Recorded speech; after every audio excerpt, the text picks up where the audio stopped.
آصف جعفری صاحب، اگر آپ ہمیں سن پا رہے ہیں تو آج کی ایکٹیویٹیز کے بارے میں ہمیں اپڈیٹ کیجیے گا. آج سارا دن کیا چلتا رہا، ابھی کیا ہو رہا ہے؟ امن کی بیٹھک لگ چکی ہے مذاکرات کی میز پر. اب امن کی گفتگو کا جو عمل ہے، مذاکراتی عمل جو ہے وہ شروع ہو چکا ہے. وزیر اعظم میاں شہباز شریف نے مذاکرات سے قبل جو ہے وہ ملاقات کی ہے ایرانی وفد کے ساتھ اور امریکی وفد کے ساتھ، اور اس وفد میں جو امن کے فروغ کے لیے جو کردار ادا کیا ہے پاکستان نے، اس کا اعادہ کیا ہے اور اس بات کی یقین دہانی کرائی ہے کہ پاکستان مستقبل میں بھی اپنا یہ امن کا کردار ادا کرتا رہے گا. اور ان کی خواہشوں میں سے ایک خواہش ہے، سب سے بڑی خواہش ہے پاکستان کی، کہ یہ امن کا جو پیغام چل رہا ہے، امن کی جو مذاکرات چل رہے ہیں، یہ کامیاب ہوں. اس وقت عالم اسلام سمیت پوری دنیا کی نظر جو ہے وہ اسلام آباد پر ہے، وہ اس امن کی میز پر ہے جو آج اسلام آباد میں سجی ہوئی ہے اور جو پاکستان کی سفارتکاری کا منہ بولتا ثبوت ہے. یہاں پر تمام وسائل بروئے کار لائے گئے ہیں،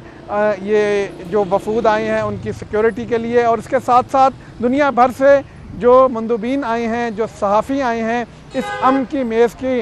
کی شاہد بننے کے لیے، اپنی آنکھوں سے دیکھنے کے لیے کہ یہاں پاکستان کی سرزمین پر کیا امن کی جھما روشن ہو رہی ہے. اس حوالے سے تمام انتظامات مکمل ہیں اور اب اس وقت فیسیلیٹیشن سینٹر میں بھی انٹرنیشنل میڈیا کے لیے جو ہے وہ بہترین سہولیات مہیا کر دی گئی ہیں. دنیا کے میڈیا کی نظریں بھی ہمارے پہ ہیں اور اس حوالے سے تمام انتظامات بھی مکمل ہیں. وزیر اعظم میاں شہباز شریف کی وفود سے ملاقات ہو چکی ہے اور اس کے بعد مذاکراتی عمل جو ہے وہ جاری ہے، اور سبھی اس بات پہ خدا کا شکر ادا کر رہے ہیں کہ یہ مقام جو ملا ہے پاکستان کو، یہ عزت جو ملی ہے پاکستان کو، اور وہ تمام طاقتیں جو اس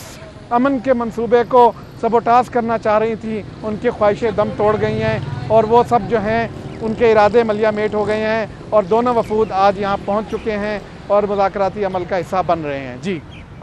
اچھا جعفری صاحب، آپ ہمارے ساتھ ہی رہے گا، آپ سے اس بارے میں بھی جانیں گے کہ جو ابتدائی ملاقاتیں ہوئی ہیں ایرانی وفود سے وزیر اعظم کی، اور جے ڈی وینس سے بھی وزیر اعظم پاکستان کی ملاقات ہوئی، لیکن اس سے پہلے ہم ذرا محمد اویس سے جان لیتے ہیں کہ وہ اس وقت کس جگہ پر ہیں، ان کے پاس کیا اطلاعات ہیں آج کی اپڈیٹ سے متعلق. اویس بتائیے گا. جی بالکل، اس وقت ہم لوگ ڈی چوک پر موجود ہیں. اگر بات کریں تو کیونکہ کہا جاتا ہے کہ محبت جو ہے وہ امن ہے، اور اسلام آباد اور پاکستان کیونکہ اس وقت امن کا پیغام ہے. پوری دنیا کی نظریں اس وقت شہر اقتدار پر مرکوز ہیں اور دیکھا جا رہا ہے کہ کب یہاں سے اچھی خبر سننے کو ملے گی. اس حوالے سے ضلعی انتظامیہ اور اسلام آباد پولیس کی جانب سے انتہائی سخت جو تھے وہ انتظامات کیے گئے ہیں. سیکیورٹی کے ریڈ زون میں اس وقت جو ایونٹ ہے وہ جاری ہے اور ریڈ زون سے ملحقہ تمام تر ایریاز کو مکمل طور پر نو گو ایریا جو ہے وہ بنایا گیا ہے، تاکہ مہمانوں کو جو مہمان نوازی جن کی جا رہی ہے ان میں کسی قسم کا خلل پیدا نہ ہو. اسلام آباد کی جانب آنے والے تمام تر جو راستے تھے ان کو بند کیا گیا تھا، اور اب اس وقت ریڈ زون ڈی چوک پر چند گز کے فاصلے پر ہم لوگ موجود ہیں اور یہاں سے امید کی جا رہی ہے کہ اسلام آباد پاکستان سے ایک اچھی خبر جو ہے وہ سننے کو ملے گی، کیونکہ پوری دنیا کی معیشت کیونکہ اس وقت جو اس کا انحصار ہے وہ ان ڈائلاگز پر ہے. پاکستان ڈائلاگز، پاکستان ٹاکس کے حوالے سے اب تک کیونکہ یہاں پر جو انتظامات کیے گئے وہ انتہائی خوشگوار ہیں. اسلام آباد پولیس کی جانب سے 5000 سے زائد نہ صرف اسلام آباد پولیس بلکہ پنجاب اور رینجرز اور ایف سی کے اہلکار بھی جو ہے وہ تعینات کیے گئے ہیں. ریڈ زون کو توسیع دی گئی تھی، 2 کلومیٹر تک توسیع دینے کے بعد جو ہے ایک پکٹس لگائی گئی تھی اور جامع سیکیورٹی کا پلان دیا گیا تھا. آئی جی اسلام آباد کی جانب سے اس کے علاوہ ڈی سی اسلام آباد اور دیگر جو افسران ہیں. اویس آپ ہمارے ساتھ ہی رہے گا، آپ سے اس حوالے سے مزید بھی اپڈیٹس لیں گے. ماہر عالمی امور، دفاعی تجزیہ کار ڈاکٹر ماریہ سلطان صاحب ہمارے ساتھ موجود ہیں. ڈاکٹر صاحبہ بہت شکریہ آپ کے وقت کے لیے. ڈاکٹر صاحبہ آپ فرمائیے گا، جس طرح سے باڈی لینگویج ہم آبزرو کر رہے ہیں ایرانی وفود کی بھی، امریکن وفود کی بھی، اوور آل تازہ سچویشن میں آپ نے اب تک کیا آبزرو کیا ہے؟ ابھی تک تو تمام جو سگنلز ہیں وہ بہت مثبت ہیں اور یہ نظر آ رہا ہے کہ دونوں سائڈ کے اوپر بہت سنجیدگی ہے کہ وہ نہ صرف ان معاملات کا ایک درینہ حل ڈھونڈیں لیکن ایک اسٹرکچرل انگیجمنٹ کریں، اور ظاہر ہے یہ سارا کچھ جو ہے ایک اسٹرکچرڈ پلیٹ فارم کے ذریعے ہی ہو سکتا ہے. اور ہم یہ پر امید ہیں کہ اس کے ذریعے جو ہے یہ بنیاد رکھی جائے گی اور عنقریب جو ہے آپ کے پاس کم از کم ایک بیس بن جائے گی جس کے تحت مذاکرات آگے چل سکتے ہیں۔ اچھا میڈم، کیا آپ کو لگتا ہے کہ یہ جو اب مذاکرات ہیں ان کے کوئی ادوار ہو سکتے ہیں؟ ابھی جس طرح پہلے مسودے تو دونوں ممالک کے پاس موجود ہیں، تو ان میں کون سی ایسی چیز ہے جو پرابلمٹک ہو سکتی ہے؟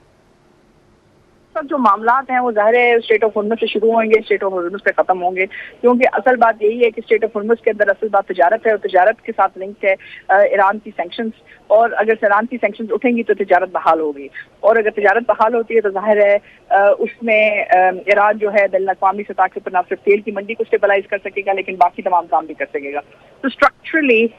اس وقت ہم یہ دیکھ رہے ہیں کہ ایک طرف تجارت کا مرکز ہے، دوسری طرف جو ملٹری سائڈ ہے اس کو دیکھنا ہے، تیسری طرف جو لیبنان کا ایشو تھا اس پہ اسرائیل اور لبنان کے درمیان ٹاکس شروع ہو چکی ہیں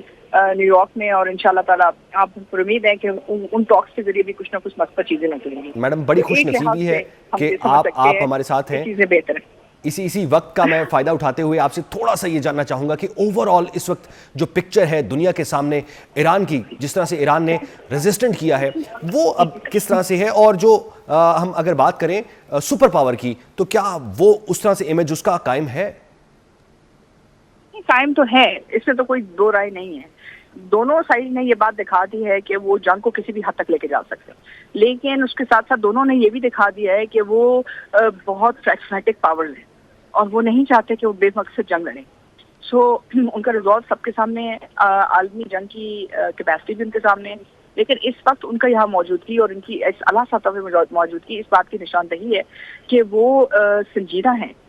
بات چیت کے لیے اور پاکستان کو ٹرسٹ کرتے ہیں۔ دیکھیں اس میں جو اہم بات ہے پاکستان کی وہ کیا ہے، جب اس قسم کی ہائی سٹیکس ٹاکس ہو رہی ہوتی ہیں اور کوئی بھی باتیں پہلے نکلنا شروع ہو جاتی ہیں تو اس سے اثر انداز ہوتے ہیں نیگوشیشن کا پروسیس، کیونکہ دونوں سائڈ نے ڈومیسٹکلی بھی جا کے جواب دینے ہیں اور بہت ساری باتیں نیگوشیشن سے اوپر بھی ہوتی ہیں نیچے بھی ہوتی ہیں۔ اس لیے ایک ایسی محفوظ جگہ چاہیے ہوتی ہے کہ جہاں آپ جو بات چیت کریں وہ باہر نہ نکلے، لیکن اس کے ساتھ ساتھ آپ واپس اپنی کیپٹل سے بھی گفتگو کر سکیں۔ تو یہ دونوں نے سمجھا ہے کہ پاکستان وہ محفوظ جگہ ہے جہاں وہ آرام سے بات کر سکتے ہیں، جہاں باقی انٹیلیجنس ایجنسیز اس طرح یا باقی لوگ جو ہیں ان کے خلاف اس طرح متحرک نہیں ہوں گے، اور جہاں وہ محفوظ طریقے سے دنیا کے سب سے پیچیدہ مسئلے کے اوپر باضابطہ اور پرامن اور درینہ حل کے لیے جو ہے بات چیت کا ماحول جو ہے اس کی بنیاد رکھ سکتے ہیں۔ میڈم ایک انتہائی اہم نکتہ اگر آپ ہمارے ناظرین کو انلائٹن کر پائیں کہ جس وقت ڈیڈ لائن ختم ہو رہی تھی اور جس طرح سے ڈونلڈ ٹرمپ کی جانب سے بیان آیا تھا کہ ہم سویلائزیشن ختم کر دیں گے، وہ لمحہ کتنا نازک تھا اور اس نازک لمحے میں پاکستان کا رول کس طرح سے ایک اسٹرانگ ملک، اسٹرانگ ریاست کی طرح سامنے آیا اور کیسے وہ سب کچھ روکا گیا؟ دیکھیں اصل بات یہ ہے کہ اگر وہ لمحہ نہ آپ روکتے تو اس کا اگلا مسئلہ کیا ہونا تھا۔ امریکہ نے کہا کہ وہ 800 جگہوں پہ اٹیک کرتا ہے، ایران نے کہا کہ اس کے پاس 14,000 میزائل تھے اور 45,000 ڈرونز، اور اس کے مد مقابل اگر وہ ایران کے ایٹمی ہتھیاروں پہ اٹیک کرتا تو نیوکلیئر فال آؤٹ ہوتا، ایٹمی ہتھیار استعمال کرتا تو اس ریجن کے اندر کبھی کوئی زندگی جو ہے واپس معمول پہ نہ آ سکتی کچھ سالوں کے لیے۔ تو یہ ایک تیسری عالمی جنگ سے بھی بڑھ کے ایک خوفناک منظرنامہ تھا جہاں پورا مشرق وسطیٰ ہمیشہ کے لیے 10 سال نہیں، 20 سال نہیں، 50 سال پیچھے چلا جاتا اور ان کو واپس کھڑا کرنے کے لیے کوئی چیز موجود نہ ہوتی۔ میڈم پریشر کتنا آپ زیادہ دیکھ رہی ہیں اس وقت جے ڈی وینس پر ہوگا؟ کیونکہ جے ڈی وینس اگر اچھے مذاکرات کر کے اور مثبت نتائج دے کر واپس جاتے ہیں تو اگلے الیکشن میں وہ امیدوار بھی ہیں صدر بننے کے، تو کیا وہ پازیٹیو امیج ان کو کام آئے گا یا پھر کچھ ایسا بھی ہو سکتا ہے کہ ان کے بارے میں سوچا جائے کہ انہوں نے سرنڈر کر دیا؟ دیکھو سرنڈر کی بات نہیں ہے، اگر وہ واپس کچھ لے جاتے ہیں، تجارت کھلوا لیتے ہیں اور سیکیورٹی آرکیٹیکچر میں کریٹ کر لیتے ہیں، اور دیکھیں سب سے بڑی بات اس کو ہم سمجھیں اس میں یہ ہے تیل کی تجارت۔ تیل کی تجارت جو ہے اگر اس کی آپ نے پرائس کو ریگولیٹ کرنا ہے تو اس کے لیے آپ کو ایرانی تیل چاہیے، اور ایرانی تیل وہ چاہیے جو اس پہ سینکشنز نہ لگی ہوں، اور اگر آپ ویسے وہ یک طرفہ طور پہ سینکشنز اٹھا دیتے ہیں تو پھر لگتا کہ امریکہ نے مروب ہو کے کیا۔ اگر نیگوشیشن کے تھرو وہ سینکشنز اٹھاتے ہیں تو لگے گا کہ امریکہ نے کچھ حاصل کیا، اس میں تو وہ اسٹیٹ آف ہرمز میں ایک پرماننٹ سیکورٹی اسٹرکچر میں آ جاتے ہیں، تو تب بھی یہ ان کی بہت بڑی ون ہے۔ اب فرق صرف یہ ہے کہ پہلے یہ تمام معاملات زمین پہ طے ہو رہے تھے، اب یہ بحیرہ عرب اور اسٹیٹ آف ہرمز کے سمندروں پہ طے ہوں گے۔ میڈم لبنان ایشو جو ہے لبنان کا، وہ کتنا اثر انداز ہوگا ان مذاکرات پر؟ تو ہوگا، کیونکہ ظاہر سی بات ہے جو ہے اسرائیل سمجھ رہا ہے کہ اس کو جو ہے اسلام آباد ٹاکس میں نہیں بلایا تھا، اور ہم بلا بھی نہیں سکتے کیونکہ ہم اسرائیل کا اعتراف ہی نہیں کرتے کہ وہ بطور ریاست ایگزسٹ کرتا ہے، اور ظاہر ہے لبنان کا ایشو ایران کے لیے اہم ہے کیونکہ وہ ان کی عسکری حکمت عملی کا حصہ بھی ہیں، تو ایک لحاظ سے انہوں نے بڑی کوشش کی ہے، اور اس وقت لبنان ٹاکس جو ہیں وہ نیو یارک میں سٹارٹ ہونے جا رہی ہیں، جو لبنان اور اسرائیل کے درمیان ہے، جو امریکہ کروا رہا ہے. تو اس سے یہ بات نظر آ رہی ہے کہ امریکہ سنجیدہ ہے ٹاکس کے لیے، اور وہ حتی الوسع کوشش کر رہا ہے کہ جو بھی کنٹینشس ایشوز ہیں ان پہ کوئی مثبت پیش رفت ہو. اچھا میڈم، ایک بالکل نا ایک چھوٹی سی بات جو مطلب جس کا شاید اتنی امپورٹنس نہیں ہے مگر شاید جواب دینا بھی ضروری ہے، کہ جو بھارت ہے اس کے کیا پرابلم ہے ابھی کہ وہ ابھی سکون میں نہیں آ رہا؟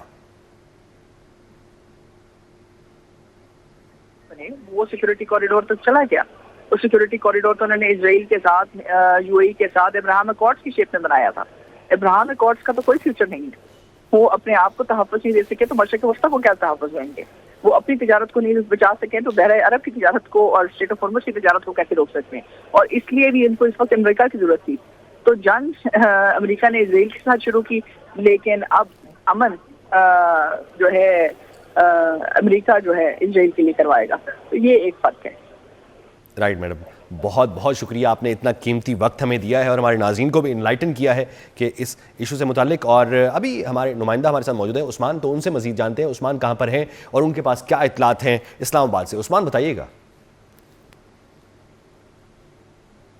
جی بالکل، اس وقت میں کنونشن سینٹر میں موجود ہوں جہاں پر پوری دنیا کی نظریں کنونشن سینٹر کی طرف بھی ہے، کیونکہ یہاں پر نیشنل میڈیا اور انٹرنیشنل میڈیا کے لوگ بھی یہاں پر موجود ہیں، اور جو مختلف سفارتکار بھی یہاں پر آ رہے ہیں، ایکس ایمبیسڈرز بھی یہاں پر آ رہے ہیں. اور جیسے جیسے ہی مذاکرات کی اپڈیٹس آ رہی ہے وہ جناح کنونشن سینٹر میں وزارت اطلاعات کے تعاون سے وزارت خارجہ نے یہاں پر ایک بہترین انتظام کیا ہوا ہے، اور جو پوری دنیا سے صحافی آئے ہوئے ہیں، بین الاقوامی میڈیا سے تعلق رکھنے والے لوگ بھی یہاں پر موجود ہیں، اور یہاں سے پل پل کی خبریں جو ہے وہ اپنے ملک پہنچا رہے ہیں. اور اس وقت پوری دنیا کی نظریں وفاقی دارالحکومت اسلام آباد کی طرف ہے، اور اسلام آباد کی طرف دیکھ رہے ہیں، امن مذاکرات کی طرف دیکھ رہے ہیں کہ اسلام آباد سے اچھی خبر آئے. دیکھیں آج دن میں صبح پہلے وزیر اعظم میاں محمد شہباز شریف سے ایرانی وفد نے اسپیکر جو ان کے سپریم کونسل ہے پارلیمنٹ کے، ان کی قیادت میں وفد نے ملاقات کی تھی، اور اس کے بعد امریکی وفد نے جو وائس پریزیڈنٹ ہے جے ڈی وینس کی قیادت میں وزیر اعظم شہباز شریف سے ملاقات کی. دونوں ملاقاتوں میں اپنے اپنے ایجنڈے جو ہے وہ اور نکات پر بات چیت ہوئی ہے، اور اب کسی بھی وقت یہ مذاکرات جو باضابطہ مذاکرات کا دور ہے وہ بھی شروع ہو سکتا ہے. دونوں جو ممالک ہیں، دونوں ممالک اور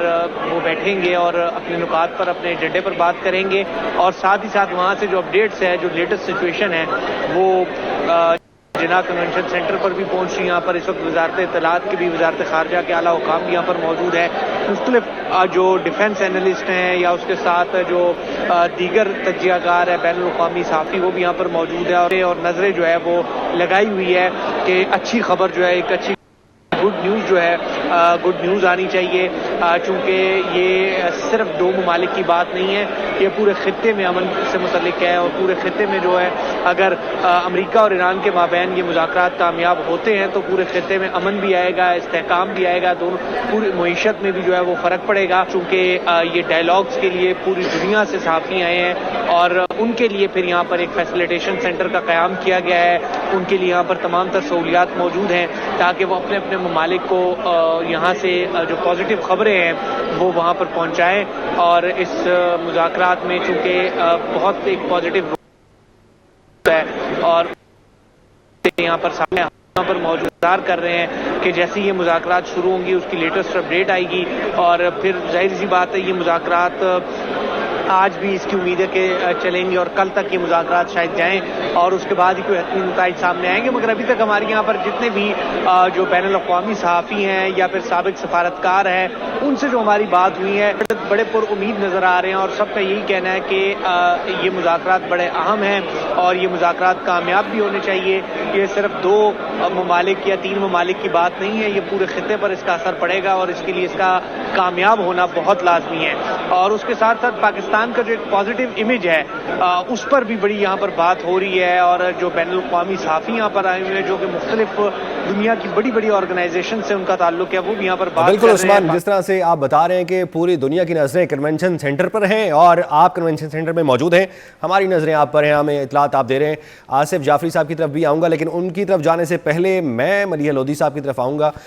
میڈم بہت شکریہ آپ کے وقت کے لیے. آپ فرمائیے گا اوور آل سچویشن کس طرف جا رہی ہے؟ کیونکہ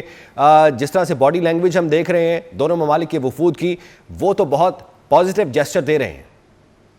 یہ بہت ہی اہم مذاکرات ہیں اور دونوں ملکوں نے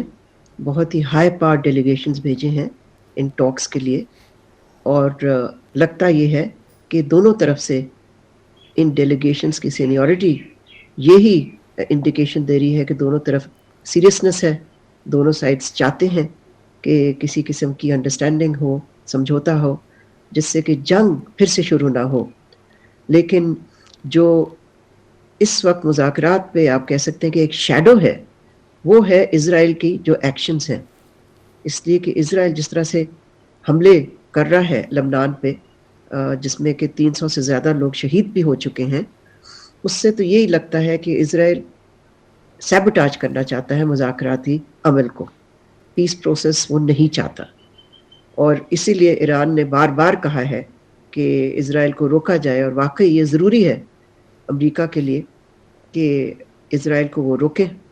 اور جب لبنان پہ جو وہ حملے کرتے جا رہے ہیں اس کو ریسٹرین کریں اسرائیل کو. جی ٹھیک ہے، بڑے امپورٹنٹ پوائنٹس آپ نے اٹھائے ہیں.